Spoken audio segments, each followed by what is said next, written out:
that time of the year again where we get to talk about spring migration, we get to talk about bird photography, and get to talk about birds.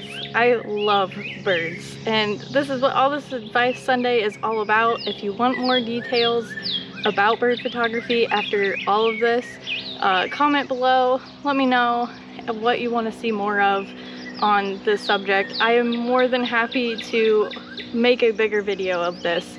I love bird photography. It is one of my main things that I do. I do bird and wildlife photography a lot.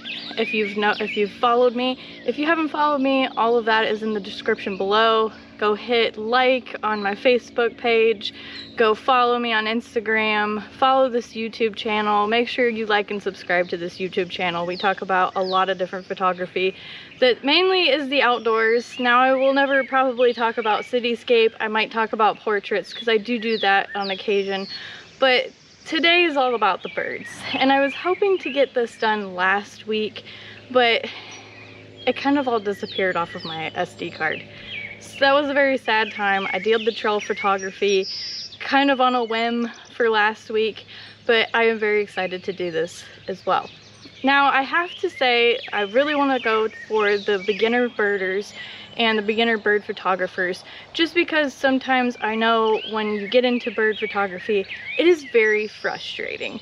And that's where I'm going to kind of go with this. If you're intermediate or expert and you want to get some more tips, there will be some tips for that as well, just to kind of help you along the way. What I've learned and my opinion on all this. Now, any of the products that you see today I'm not sponsored by. I would love that, but maybe someday, but I'm not sponsored by it all. Now, the really significant part about posting this during this week is this is the end of the biggest week in North American birding up around near Toledo at Oak Harbor, Ohio, and specifically in different places like Maumee Bay State Park. Black Swamp Observatory is sponsoring it. I have a new sweater, a Black Swamp sweater. Magee Marsh, there's Metzger Marsh, Howard Marsh. There's a lot of places that this festival is kind of celebrating, and it's the warbler capital of the world. So a lot of people from all over come over to see all of these warblers that are migrating through. And this is a good fallout spot. Now, what I mean by fallout is that these birds are migrating through and they choose a spot where they're going to sit and rest before they go through and go up to Lake Erie to go to Canada. And this happens to be one of those spots. And that's typically why people love to go to some of these places. Now, I've been going up to the biggest birding week in North America for 11 years now. This marks 11 years. I have been going since I was a junior in high school back in 2012, and that actually where sparked my love for bird photography and me wanting to get into bird photography. You see a lot of people out there with the huge lenses and just taking all these pictures of all these birds, and I got super excited and I really wanted to do that. And so in 2013, I actually I borrowed one of our yearbook cameras, and I was able to mess with that and actually get to experience that for the first time. And then I got started with my Nikon, with my 70-300 in 2015, and I've been working with Sony ever since 2018. So I've been really loving and posting all these pictures of birds ever since then. Now, my first tip for you, and this is probably especially if you're a beginner, if you're just getting into it, don't get discouraged and don't lose hope. Don't get frustrated. You're gonna get a lot of blurry photos. You're gonna get a lot of photos of twigs that you did not want, and you're gonna get a lot of bird butt pictures. And I have posted a blog post, I think a while back. I'll leave a link in the description about getting those pictures, getting frustrated. You're out in the field, you've been hearing this bird for like 3 hours, and you still haven't seen it.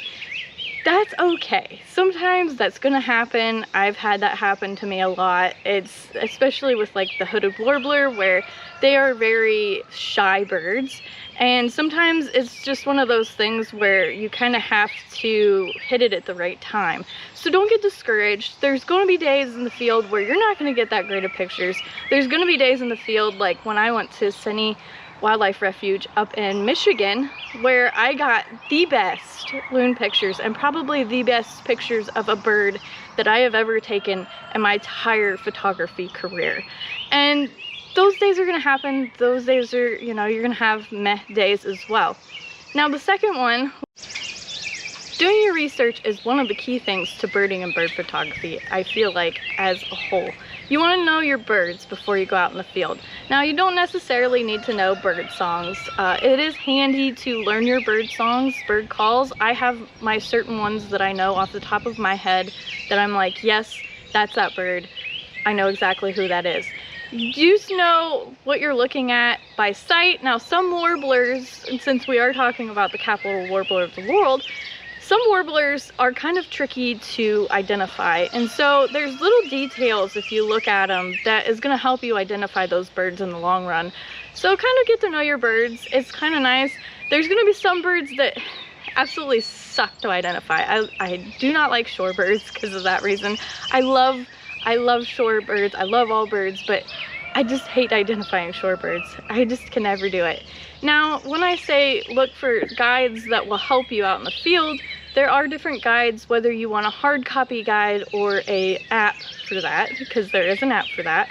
Merlin Bird ID is a great free app from Cornell University that really helps you interact, try to figure out what birds you might be looking at, and also know what birds are in your region. That's the great thing about the Merlin Bird ID app, is you can actually download which region you are located in, and that'll give the birds that you are located in that region. eBird is a great one for you to find hotspots and locations. That's also another big thing. You want to know what locations you need to go to. Kind of research what birds you want to get to see, and see what kind of regions, habitats, what they might want to live in, and go from there as well. eBird is a great thing because you can see people's checklists, you can see what they've been seeing, where they've been, you can see where the eBird hotspots are. That's actually a good thing. With the biggest birding week in North America, they actually have a thing on their website about different people's checklists and where you can see them. Now, if you're wanting a hard copy guide, you can go very specific, like I have right here with my Birds of Ohio or my Birds of the Smokies. As you can tell, I of course have a Birds of the Smokies guide. Yes, I love these kind of guides. You can get really specific, or you can get super generic, like a Peterson guide or a Kaufman guide. There's also guides out there to kind of help you learn how to bird and what to expect in birding. I also love, if you're really into like memoirs or essays, I love the book Good Birders Don't Wear White, because it's just different birders that have been in the field for years, kind of giving you tips and tricks on binoculars, what to wear, not to do certain things, and stuff like that. If you're willing to do a checklist, there's all kinds of different booklets that you want to do a life list with, or sometimes, like certain places will actually carry a checklist for that area that you can fill out while you're there. eBird's another good way for that. If you want to sign up for that, you can keep checklists that way. I'm terrible about keeping checklists. I keep a life list, but I'm super terrible at keeping checklists anymore. That's for sure. Another one is super important when you are getting into bird photography and stuff, is finding different groups, finding festivals, and finding things where you can connect in. Now, the birding festival that's up near Oak Harbor, Ohio right now is a great thing. There's all kinds of festivals out there though. There's ones in Arizona, Texas. I guarantee there's a bird festival somewhere near you in your area. Just kind of do your research on that. There's different bird groups on Facebook. I am part of some of those bird groups, like Ohio Bird Photography page. Those are good if you're getting into bird photography. If you have questions, if you don't know what a bird is, people are there to help you. They are really encouraging. It is a great group to be a part of. I know I've enjoyed it just for the fact to see what everybody's shooting with and what everybody's kind of, you know, working with as well. If you can tell, this is not going to be a very quick episode of Advice Sunday. I have so many tips for this. It's not even funny. I wanted to start out with this kind of like thing, but I totally forgot about this tip. There is no right way to do bird photography. I'm not on here to tell you that you have to shoot in this kind of settings, you have to have your shutter set to this, your ISO to this, you have to have your white balance to this. I'm not here to tell you that. Now, if you want to work with manual, that's fine. I work with manual all the time. I make sure my shutter speed is high, especially if you're trying to take action shots. Birds are fast. You know, we are shooting some fast subjects here, and you want to make sure you're getting crisp photos if that's what you want. Now, don't be discouraged. Some photos that are blurry can be really cool. Bird photography is kind of an art kind of subject as well, and you want to think about it that way too. You can make it really into an art form. I've got an Oriole calling near me, and I've got a cardinal calling near me, and I'm very like sidetracked by it. You can make it into an art form. Do some silhouettes, do some, you know, blurry wing pictures. I just posted one just recently of a ruby crown kinglet with its wings kind of blurred. Get creative with it. There's no right way to do bird photography. I don't like when there's videos out there that are like, yeah, I shoot with this is how you should do it. You should just get creative, get fun with it. I loved when I watched back in 2020, since COVID hit, there was no actual like in-person festival for the Biggest Birding Week. They did instead was like, if you get a membership for BSBO, you can totally get all these free seminars. And so I was able to do the photography seminar finally, and I really loved the speaker. I can't remember who it was now. It was 3 years ago. I'm lucky to remember what day it is. I can't remember who it was now, but he pretty much preached that there was no right way to do bird photography, and he showed the different types of photos you can take with birds. And it was just really incredible and eye-opening, because I feel like a lot of people just preach that you got to get these textbook pictures of these birds and it's all Jim Dandy, but there's so many options out there for you. I'm here to tell you that you don't have to have the biggest lens out there to take bird photography. I've taken bird photography with a 70 to 300 mm lens when I had my Nikon D5200. I've also taken bird photography with, I believe it was a 55 to 215 that came with the Sony a6000. And I really wanted a huge lens. That was my biggest thing. Like I said, I do a lot of wildlife photography, so it was worth me getting a bigger lens, a 150 to 600 mm lens. It's a Sigma. I didn't get the name brand. There's so many different lenses out there that you can use. I've seen people actually recently using point and shoot cameras, like with the really zoomy lens on them, and they kind of look like a DSLR, but they're not. I've seen people out there doing those. I've seen people with small lenses like this 18 to 300 mm lens. There's no right way and right lens to do so. You really just want a telephoto lens for all those pictures, because then you can kind of get in there a little bit. Now, there's going to be times where there's going to be birds right next to you, and that's fine. Sometimes that happens. I've had to back up a couple times to get a warbler picture because they were right on the boardwalk with me. But there's going to be times, like waterfowl picture, where it's just going to be super far away. It's just going to be small anyway, regardless of what size lens that you have. You don't have to go out and spend a lot of money.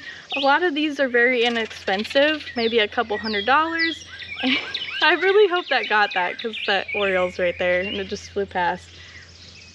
They could be just a couple $100s. They could come with the camera, like my 55 to 215 with my Sony a6000.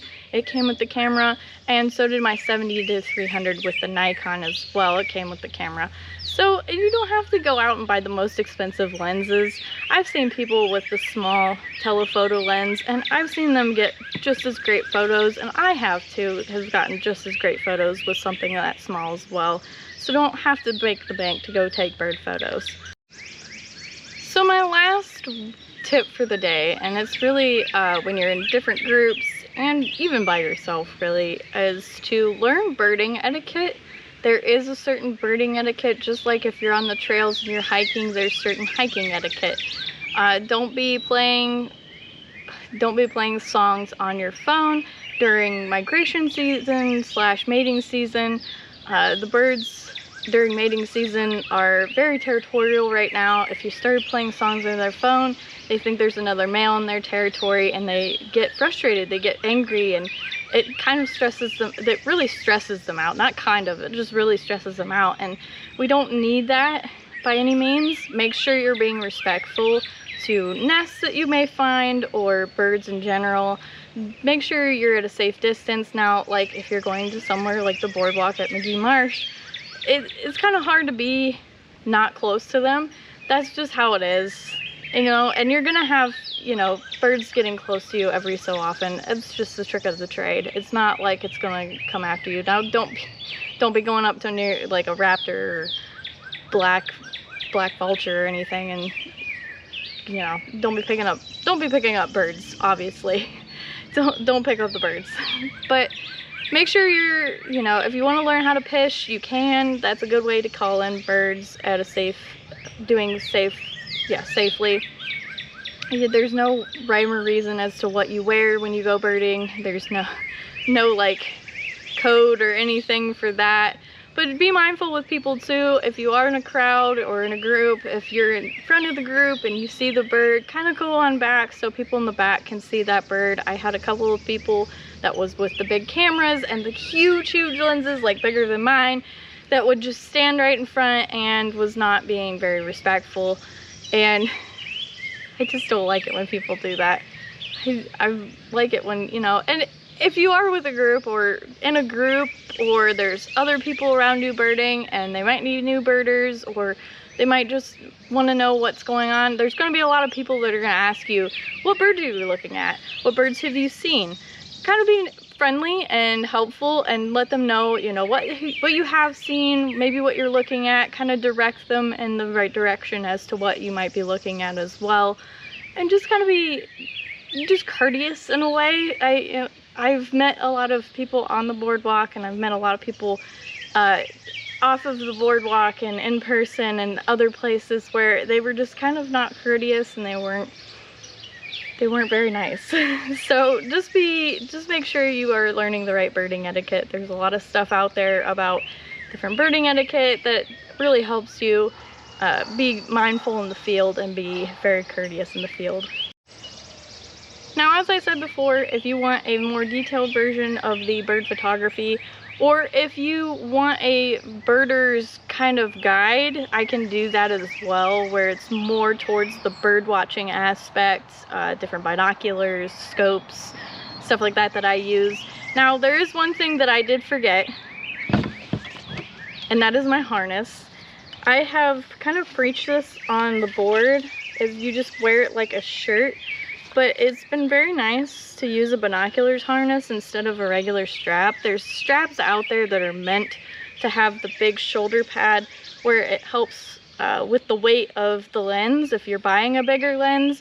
But I have found that this has been nice because of the bungee, and it just kind of helps alleviate that stress of that all that weight, because this camera is not very light, and neither is the lens. So when you get both of them on there, it really sucks.